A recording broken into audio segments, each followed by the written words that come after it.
warahmatullahi wabarakatuh. Alhamdulillahilladzi hadana wa li hadza wa ma kunna linahtadiya laula an hadanallah. Ashhadu an la ilaha illallah wahdahu la syarika lah wa ashhadu anna Muhammadan abduhu wa rasuluh sallallahu alaihi wasallam alladzi akhrajan nas minadh dhulumati ilan nur wa yahdihim ila siratal mustaqim. Amma ba'du. Hamdan wa syukran lillah, seluruh puji dan syukur kembali kita ucapkan kehadiran Allah Subhanahu wa taala. Alhamdulillah biidznillah wa qadarullah, dengan izin Allah sampai malam ini Allah masih berikan kepada kita umur panjang. Alhamdulillah. Sehingga dengan nikmat kehidupan itu kita bisa hadir di masjid yang sama kita cintai ini, rumah ibadah yang kita muliakan ini, untuk melaksanakan ibadah. Mudah-mudahan semua dan seluruh amal ibadah, amal soleh yang kita lakukan semoga diterima di sisi Allah hendaknya. Alhamdulillah sampai ini malam Allah masih berikan ke kita yaitunya kesehatan, insyaallah zahir dan batin, waktu luang dan kesempatan, serta keistiqomahan hati. Itu hanya Allah berikan kepada hamba-hamba pilihan. Jadi tidak manusia semua yang punya itu. Bu, lain terang bu, lain. Ini kadang-kadang meninggalkan keluar saya dalam kurang katakan. Kenapa seperti itu? Karena ada juga manusia itu umurnya panjang tapi badannya tak sehat, kurang sehat, soalnya kurang lemak badan, sakit. Makanya kata Rasul, pergunakan sehat sebelum datang masa sakit. Wasihataka qabla saqamika. Itu kata Nabi itu. Iqtanim khamsan qabla khamsin. Pagunuan 5 sebelum datang yang 5. Salah satunya pagunuan sehat sebelum datang sakit. Ini salah satu harus tampuah. Awak kau memang itu hidup. Kalau ndak sakit sehat, kalau ndak sehat sakit. Kalau ndak hidup mati. Kalau ndak mati, kau gini kau hidup-hidup mati ndak ada. Jaranglah orang yang hidup-hidup matinya. Alhamdulillah Allah masih berikan ke kita waktu luang. Ini kadang umur lain panjang, badan sehat, tapi waktu luang tidak ada. Susah untuk mencari waktu luang ke masjid itu, susah sekali. Dan kita ada itu, alhamdulillah, kita syukuri selalu. Karena banyak juga saudara-saudara kita yang lah barangke, yang lah meninggal, tidak kembali sampai hari ini. Di kumpulan awal saya ada orang tak? Meninggal tak kembali lagi. Kukui ke timur kan. Selawat dan salam kepada Nabi besar Muhammad sallallahu alaihi wasallam. Allahumma shalli ala Muhammad wa ala ali Muhammad. Yang sama kita hormati Bapak Ibu pengurus Masjid Ikhlas rahimakumullah yang hadir bersama kita, Bapak Ibu tokoh masyarakat, tokoh agama, tokoh pendidikan, hadirin kaum muslimin rahimakumullah. Kembali kita pasca Ramadan, pasca Idul Fitrah ini, Idul Fitri, kita melaksanakan kegiatan kita yaitu kajian. Mudah-mudahan kedatangan kita selalu mendapat keberkahan, mendapat kebaikan di sisi Allah Subhanahu wa taala hendaknya. Langkah kaki yang kita langkahkan semoga diangkat derajat kita di sisi Allah hendaknya. Aminkanlah Bu. Langkah kaki kita yang satu lagi semoga Allah ampunkan kesalahan dan kealpaan kita hendaknya. Yang sakit diberikan kesehatan oleh Allah hendaknya. Yang terbaring di rumah sakit, di rumah atau di mana saja, semoga lekas diberikan kesembuhan oleh Allah hendaknya. Yang hutang-hutangnya belum lunas, semoga dilunasi hutangnya hendaknya dengan syarat dibayar. Dan semoga anak-anak kita diberikan kesehatan oleh Allah, dicerdaskan otaknya, diberikan selalu keistiqomahan hati dalam menjalankan, mencari dan menuntut ilmu pengetahuan. Bapak Ibu hadirin kaum muslimin rahimakumullah, man ghada ilal masjid, siapa yang pergi ke masjid kata Rasul, auraha a'addallahu lahu fil jannah, dia baik pada pagi hari ataupun pada sore hari, apakah pergi salat, mendengarkan ilmu, kajian-kajian agama, maka Allah telah menyiapkan surga baginya.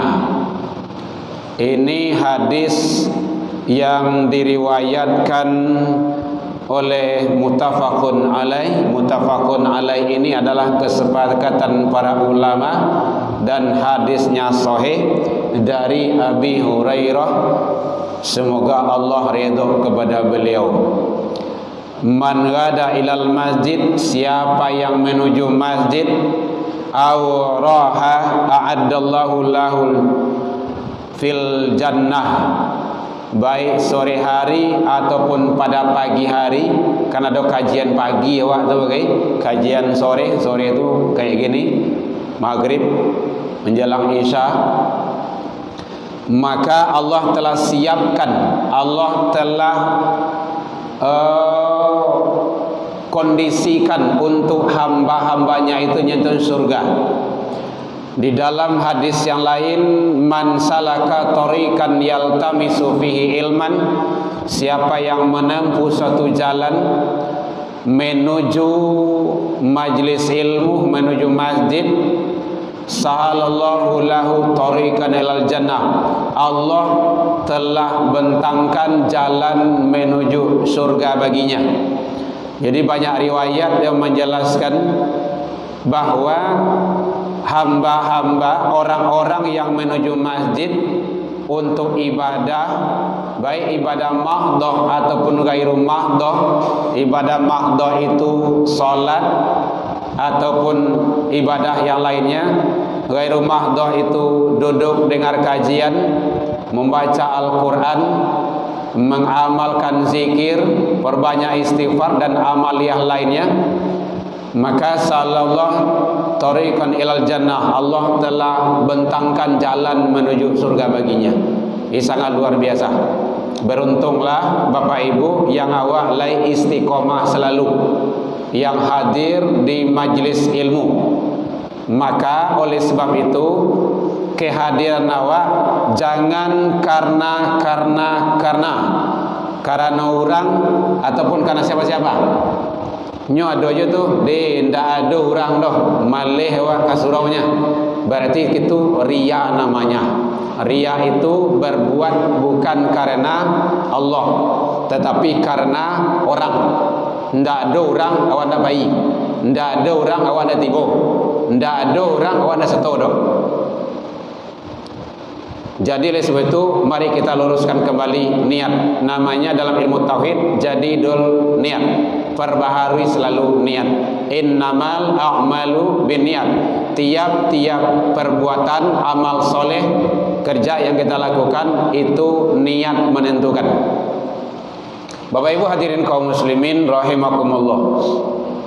Jadi makanya mari kita istiqomah selalu. Sekarang kita berada di bulan Syawal, mulai masuk penghujung. Kalau tidak salah nanti itu di hari Selasa, terakhirnya Syawal. Beruntunglah Bapak Ibu yang Allah selesai puasa 6. Bagi yang sedang, lanjutkan. Tapi kini tidak usah siang hari, siang hari, bukan malam. Bagi yang belum, alai cukup kok. Besok hari Jumat, Sabtu, Ahad, Senin, Selasa, alai cukup itu. 5 harinya. Jadi beruntunglah yang lain melaksanakan puasa Syawal. Ada yang ditanya, Bu? Boleh. Kalau yang ragu boleh tanyakan. Kata Rasul, man shoma Ramadana, sia yang puasa Ramadan, summa atsba'ahu sitta min Syawal, kemudian dia puasa 6 hari di bulan Syawal, faka'an nama shaimud dhahri, bagaikan dia berpuasa 1 tahun penuh. Ada yang ragu? Kalau ada yang ragu boleh ditanya. Ya. Boleh, silakan. Alhamdulillah. Tapi jangan lupa untuk ambo, Bu. Ya. Kalau tidak namu ibu bungkui jadi hijau. Iya. Nyo kadang-kadang kan, ndak usah gi ustaz tu, ndak kali makannya te meja tu doh, bungkui salah rencana. Nah, gitu kan. Masya-Allah. Iyalah. Oh iya. Dua tu. Dengan tanjung mah. Mama pun dulu tak suka. Boleh, tidak apa-apa. Boleh. Alhamdulillah. Jazakillah khair. Aku kelebihan ibu-ibu gua membawa, dan pembawaan beliau tu harus sampai. Luar biasa. Boleh, tidak apa-apa. Manyo. Oh, sedang disiapkan. Insyaallah. Jadi wazan selesai. Lanjut. Kalau ada nak bertanya boleh, Bu. Tidak apa-apa. Ada tawaran sekarang dulu. 1. Pembahasan kita apakah membahas puasa Syawal atau membahas ibadah kurban yang akan datang, atau pembahasan yang lain yang biasa kita bahas. Itu makanya ditanya dulu supaya kita punya acuan dan standarnya dalam kajian kita. Menjelang selesai kue terata. Makan Ustaz. Kau cucu dari ibu gua. Cucu nunggadang. Membahas puasa Syawal atau membahas masalah ibadah kurban yang akan datang, karena yang akan datang ini kan kita ibadah kurban lagi tuh. Atau kita membahas masalah pembahasan yang lainnya yang biasa kita bahas. Kemarin kita membahaskan masalah kitab itu, yang dalam YouTube-nya kan sudah kita masukkan. Tidak apa-apa, Bu. Yang lain silakan lanjut. Supaya ibu dah mengentua boleh mengulek. Gitu. Ya, Bu ya. Tapi jangan sampai ke belakang lah suruh nak. Kau dah lupa kau ala ke belakang saya suruh gitu kan. Bu, babu, pembahasan apa ini kah? Mana rencak di ibu? Gitu. Itu ditanya selera dulu. Korban. Alhamdulillah sudah berisi dan belangko korban kita sudah ada. Tinggal maisi saja. 1 2 3 4 5 6 7 8 9 10 boleh. Bapak Ibu hadirin kaum muslimin rahimakumullah. Kita fokuskan tentang pelaksanaan ibadah korban. Kalau ada bertanya boleh, Bu.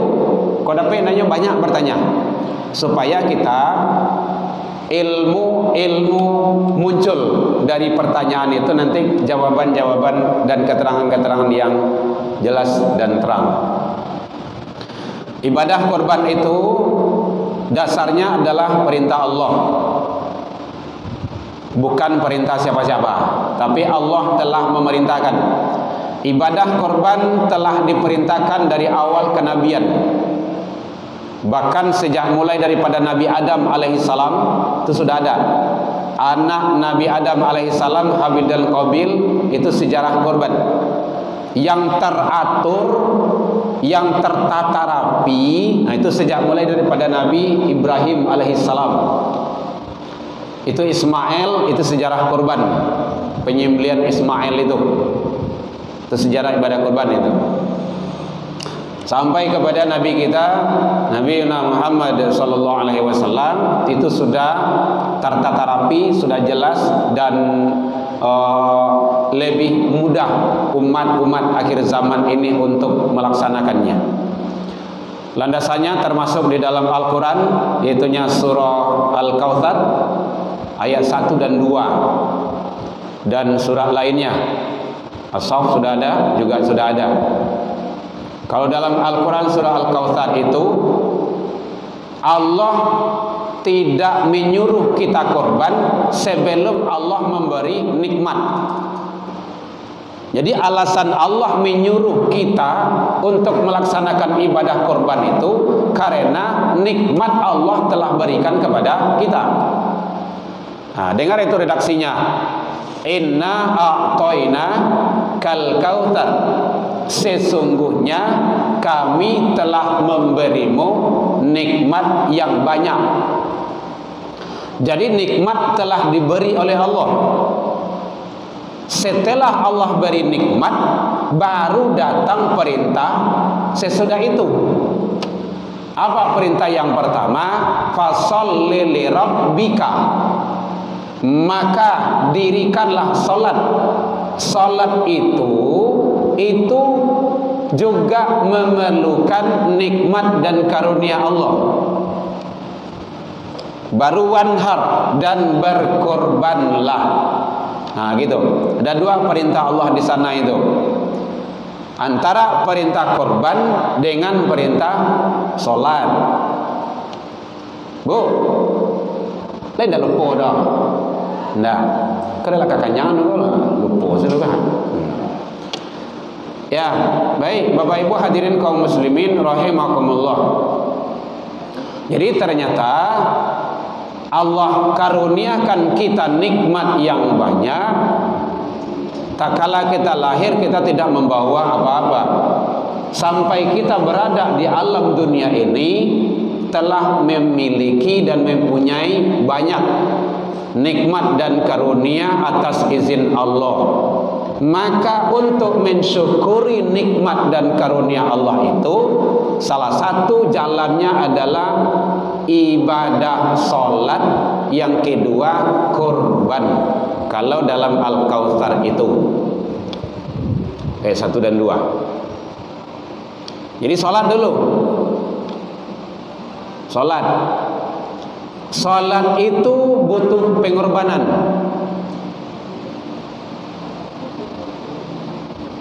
Awak berjalan ke masjid, korban waktu. Kadang ditinggalkan macam-macam. Kadang awak sedang memasak, orang azan, tinggalkan. Korban waktu, tenaga, dan lain-lainnya.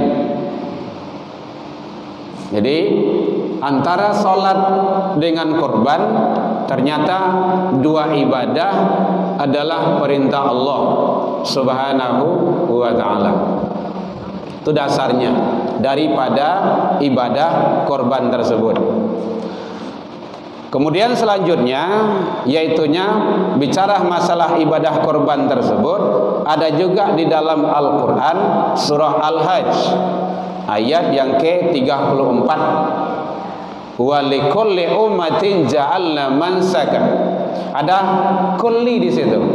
Dan bagi tiap-tiap umat telah disyariatkan penyembelihan kurban. Jadi tiap-tiap umat, makanya sejak mulai daripada umat Nabi Adam itu sudah ada korban tuh. Bukan hanya umat akhir zaman.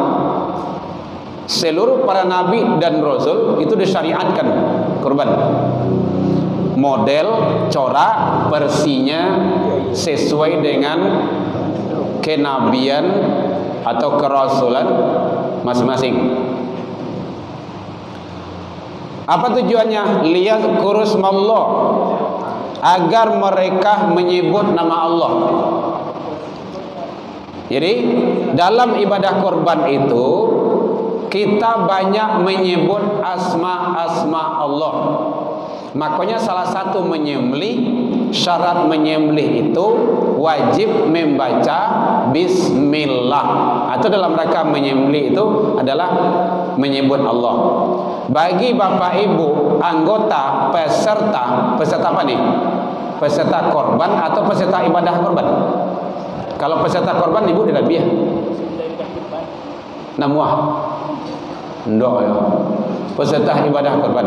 Nah, bagi peserta ibadah korban yang ikut menyaksikan di kala itu dalam penyembelihan, maka sebut nama Allah. Nah, itulah disunahkan takbir. Jadi perbanyak kumandangkan kalimat tasbih, takbir, tahmid, tahlil di kala itu. Makanya hari raya Idul Adha itu sebenarnya lebih besar daripada ketimbang hari raya Idul Fitri. Bah buktinya, satu, pelaksanaan kurban. Dua, takbir 3 hari. Hari tasyrik 11, 12, 13. Kan hebat kan? Itu takbir itu. Kalau Fitri indah. Kalau Idul Fitri maghribnya hari raya itu 1 Syawal itu maghrib, 1 Syawal maghribnya kayak tadi wak rayo maghrib kini gua nanti tadi itu udah selesai takbir, tidak ada lagi, hanya sampai maghrib saja. Kalau ada aja yang takbir sampai subuh habis subuh bertambahnya sehari 2 hari, itu berarti kurang paham itu. Nah, mungkin atau terlalu rajin. Nah, kan bisa aja.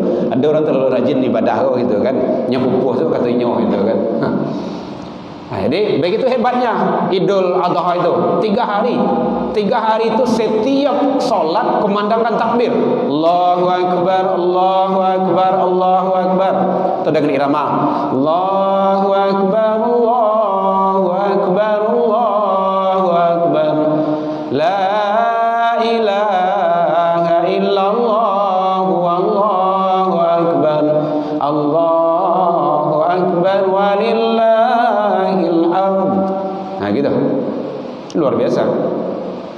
Agar menyebut asma Allah ala maradaqau min bahimatil an'am, terhadap binatang ternak yang telah direzekikan kepada mereka. Nah, itu salah satunya saat penyembelihan membaca asma Allah. Fa ilahukum ilahun wahid, karena itu Tuhanmu ialah Tuhan yang satu. Falahu aslimu, maka berserah dirilah kepadanya, yaitu Allah. Wa basyiril mukhbitin, dan beri kabar gembiralah kepada orang yang tunduk dan patuh kepada Allah atas perintah. Kalau ada bertanya boleh tanya Bu. Itu dasarnya ibadah korban itu. Jadi banyak dasarnya dalam Al-Quran. Al-Kautsar ada, surah Al-Hajj tadi ada, surah 22 ayat 34, termasuk dalam surah As-Saff itu juga dijelaskan di sana tentang masalah ibadah kurban. Jadi pengertiannya, penyembelihan hewan ternak. Yang disembelih itu hewan ternak. Hewan ternak itu harus didabiah, tidak dicari-cari seduh. Pada hari raya Idul Adha harus Idul Adha, bukan hari yang lain. Nah, jadi jelas dalam rangka untuk mengharap ridha Allah. Jadi pengertian ibadah korban itu ada penekanan-penekanan tertentu. Penyembelihan hewan ternak, tidak boleh hewan liar, rusa, tidak boleh, kijang, tidak boleh. Hewan ternak. Asabu istilah apa saja hewan ternak. Nanti masuk apa saja macam-macam hewan ternaknya. Hukumnya pada dasarnya adalah sunnah muakkadah, ada menyatakan hukumnya wajib. Ini status berubah itu. Tapi hukum dasar sunnah muakkadah. Nanti dia akan berubah kepada wajib kalau ada istita'ah, kesanggupan untuk itu. Kenapa? Allah telah memberi nikmat yang banyak, baru kurban perintahnya. Kita ini banyak. Contoh kecil saja. Contoh kecil saja. Contoh kecil saja. Rokok barang sebungkus ibu. 5.000. Mata lo 5.000. Ampe puluh ampe 40.000. Masya Allah, ampe 10.000. Lai talok sabungkus sehari 3. Wow. Anggap salah sabungkus sehari ampe 10 kali 30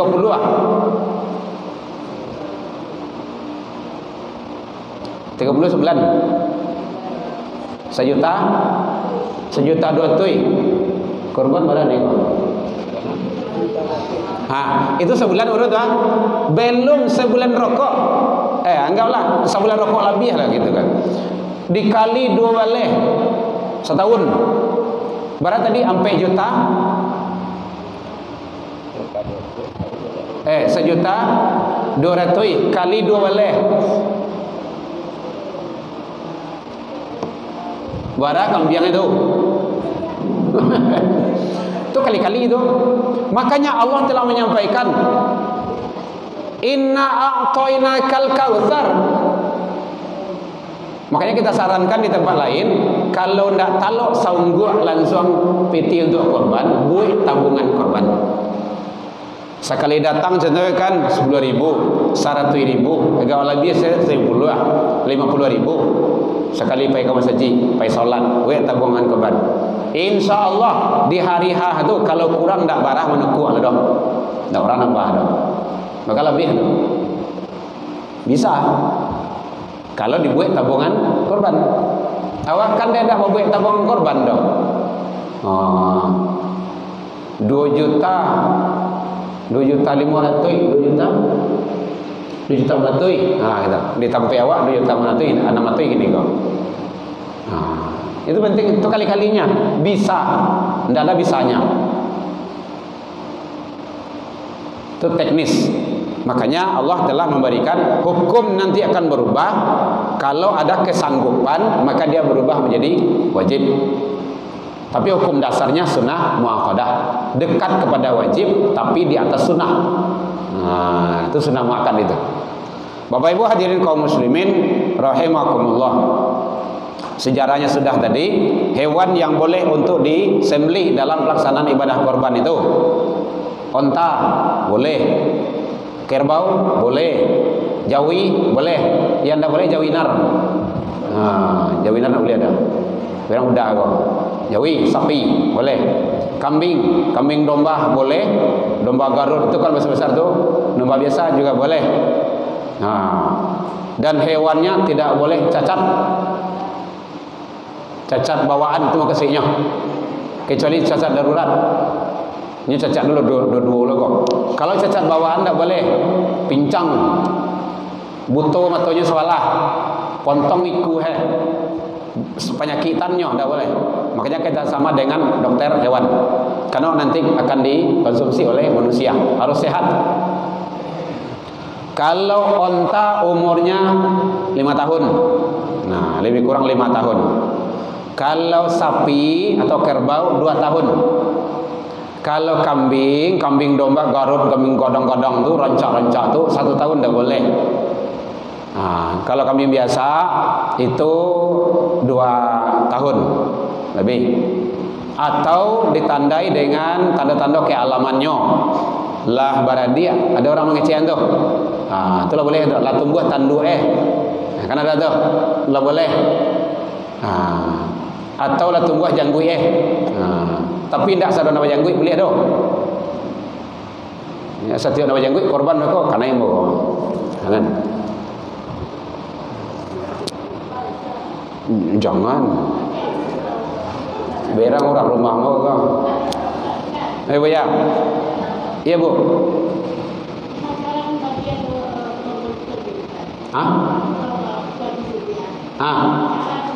Cara pembagian korban. Saya lihat kupon. Itu caranya.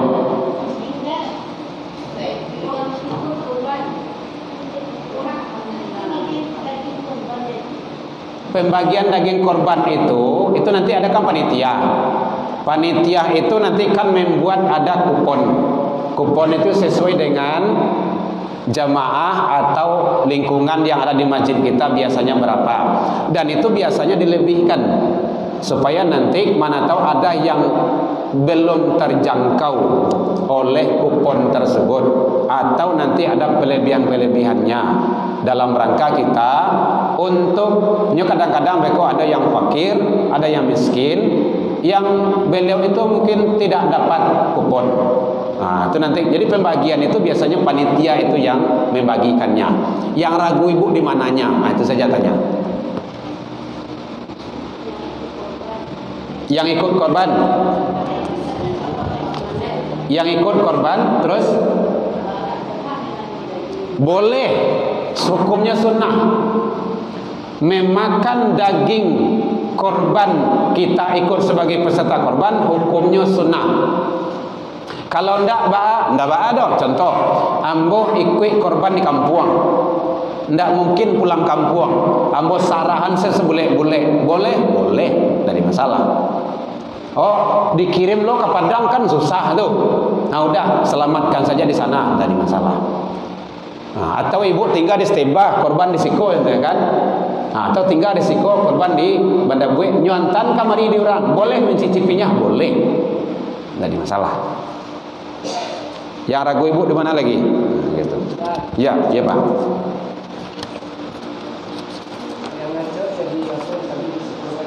Nah, waktu penyembelihan korban, ya,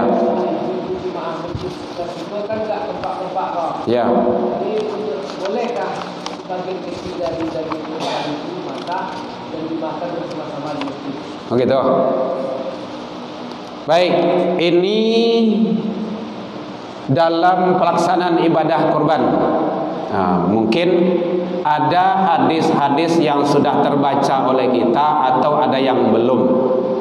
Nah, ini teknis atau dalam pelaksanaan penyelenggaraan korban tersebut.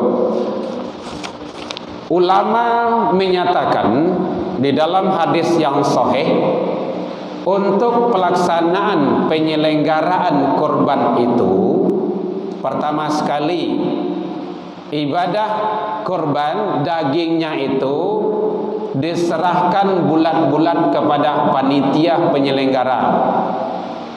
Kalau seandainya butuh biaya atau butuh konsumsi, butuh yang lainnya, maka diambilkan dari luar pembelian atau luar hewan ternak, hewan korban itu. Ada hadis yang menjelaskannya. Kenapa seperti itu? Karena ibadah korban itu adalah ibadah yang kita persembahkan untuk pelaksanaan penyelenggaraannya. Kalau seandainya butuh biaya penyelenggaraan, contoh awak membeli di Siko berapa? 2.500.000. Mungkin kita belikan ke kambing itu 2 juta, ke jawi itu semuanya kita serahkan 2.300.000 atau 2.400.000, sisa 100 atau sisa 200, 2.300.000 sisa 200, enggak kayak gitu. Yang 200 itulah boleh dipakai untuk biaya penyelenggaraan. 200 kali sekian orang beko kan ada PT itu. Nah, kalau ingin membeli apa saja di sana dari uang itu, jangan sapi ini yang kita otak-atik. Kalau sapi ini yang kita otak-atik, karena ini adalah bahagian dari ibadah korban yang belum ada hak untuk dibagikan.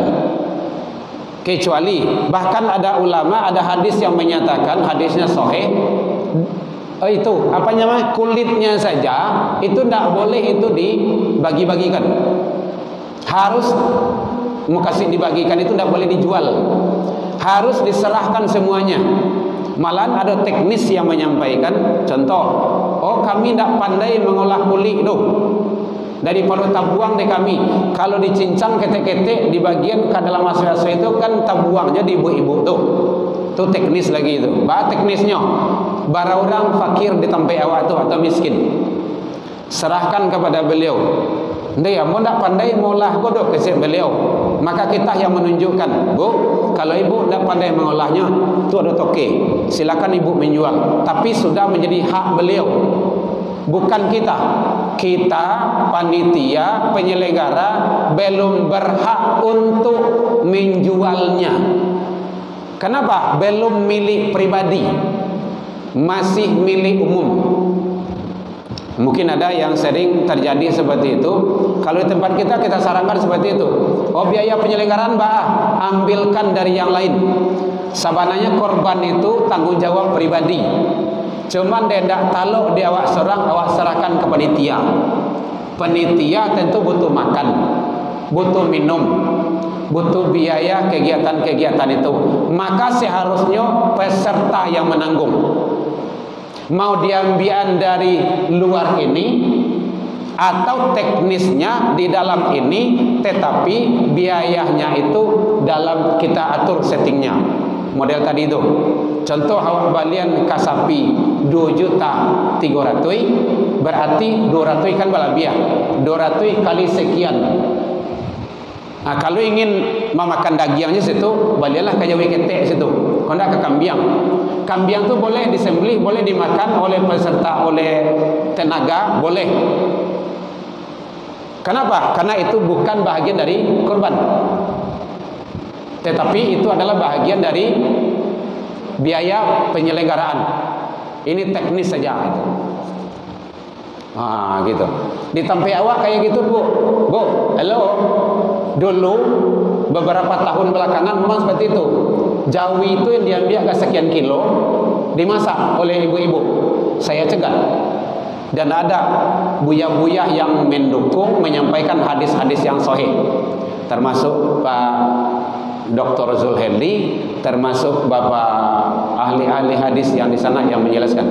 Jadi kalau ingin awak basalanjuang jual di situ atau nasi bungkui mau dibeli yang praktis saja, biayanya bukan dari yang biaya korban itu.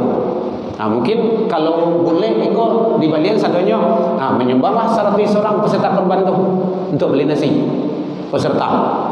Kalau tidak kerajaan dia awak. Korban itu kan pribadi sebenarnya itu.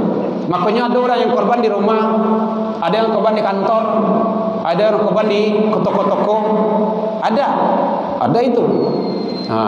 Gitu ya Bu ya. Itu teknis penyelaksanaan, penyelenggaraannya, supaya awak tidak salah dalam pelaksanaan itu. Masih ada yang ragu, Bapak Ibu? Boleh. Iya Pak.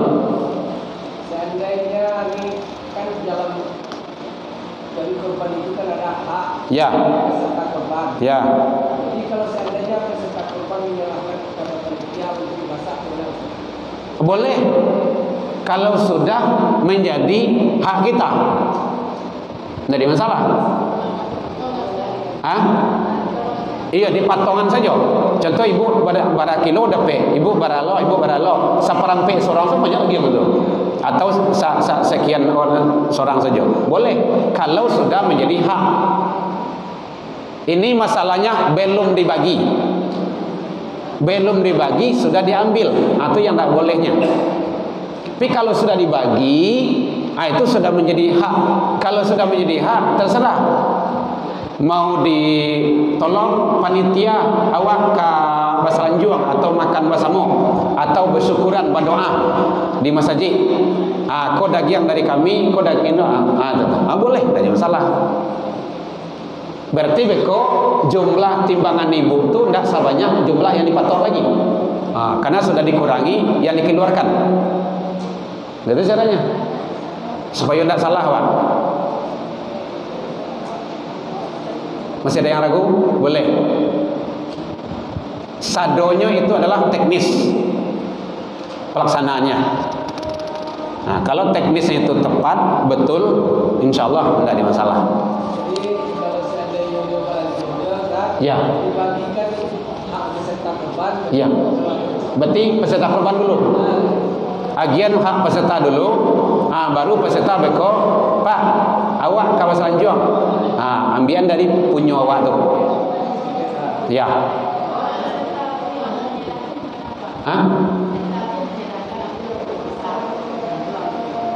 Boleh.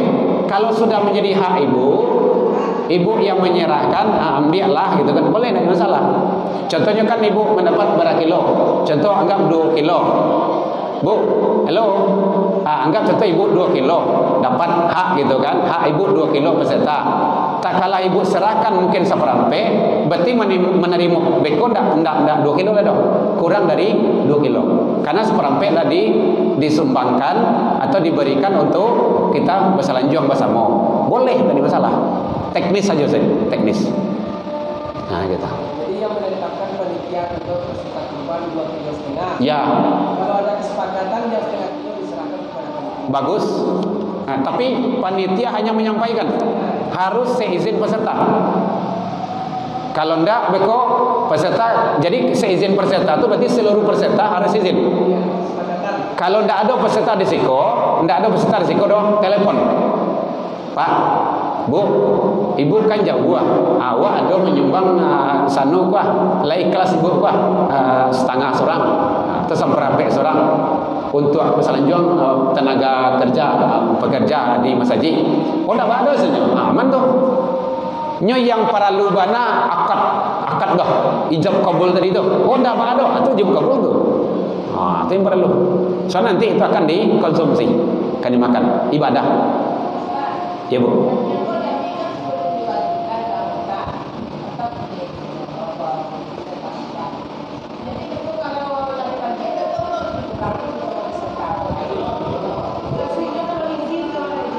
Ya, itu maka tadi. Ya.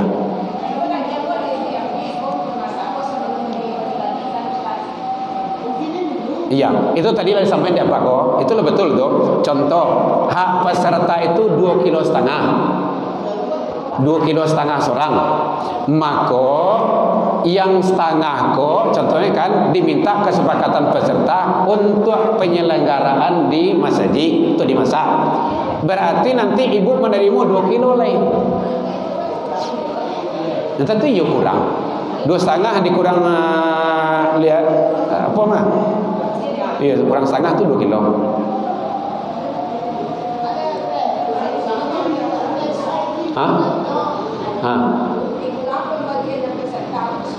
Ya, itu panitia yang tahu tuh, panitia tuh.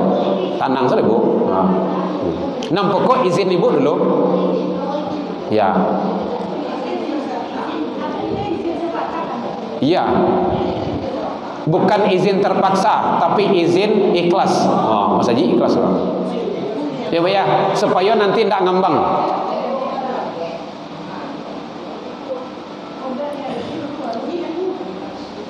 Kalau yang tidak lupa, ibu jumbo besok telepon Bu, insyaallah Bu mari kau makan. Masih ada, Bu? Awak asal Isa. Insyaallah mudah-mudahan pembahasan berikutnya akan kita kupas dengan detailnya. Kalau ada yang ragu, pembahasan berikutnya insya Allah akan kita kupas dengan sejelas-jelasnya. Nah, tolong ibu bertanya. Semakin banyak ibu bertanya, nanti akan semakin jelas penjelasan yang akan kita kupaskan dalil-dalilnya. Baik, demikian saja. Allahumma minkum ilal liqa fastabiqul khairat. Mudah-mudahan ibadah korban yang akan kita laksanakan yang akan datang ini diterima oleh Allah, dibukakan jalan pintu rezeki oleh Allah, dan dimudahkan segala urusan yang kita lakukan hendaknya. Ilal liqa fastabiqul khairat. Wabillahi taufiq wal hidayah. Assalamualaikum warahmatullahi wabarakatuh.